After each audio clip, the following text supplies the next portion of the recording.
These old soldiers have just been back tracing the lines of the former trenches. Here at La Boutillerie, not far from Armentières, Colonel Scott Shepherd was then a young subaltern. From here to here was no man's land, dawn, on Christmas morning. There was the usual standstill, of course, everybody manning their posts along this line. And as dawn came, the fog was so thick you couldn't see your hand in front of you, as they always say. And we took the opportunity, all of us, to get out and fill sandbags, knock up the parapet and get everything repaired, paying attention to improving our defences and making the thing a little more comfortable and trying to drain off the water. Presently, the fog lifted very quickly. It lifted astoundingly quickly.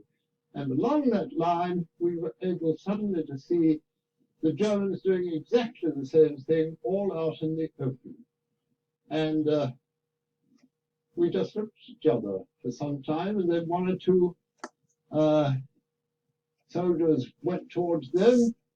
They came across no man's land, and just about out there where the plough line is, from there to what would one say, 100 yards from here, they met, they shook hands, they swapped cigarettes, they got talking, and well, the war for that moment came to a standstill. Several of them spoke English. They were Saxons.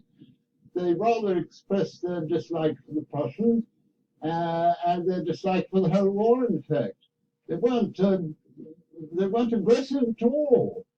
And some of them said they had been to London, been to England, and in fact, they gave the indication of being glad to meet them. Colonel Johannes Niemann was a second lieutenant of the 133rd Saxon Regiment. Suddenly Tommy came with a football, kicking our idea and make fun. And then began a football match. We marked our goals with our caps. Tommy did also. And we had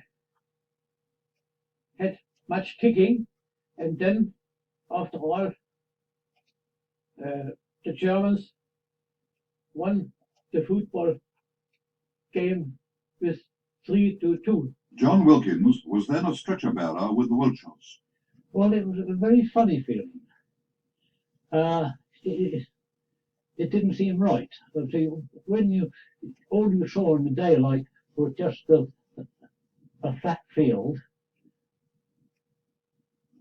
and then to come out and walk, it seemed so unreal to be able to walk in the middle of no man's land and not be shot at.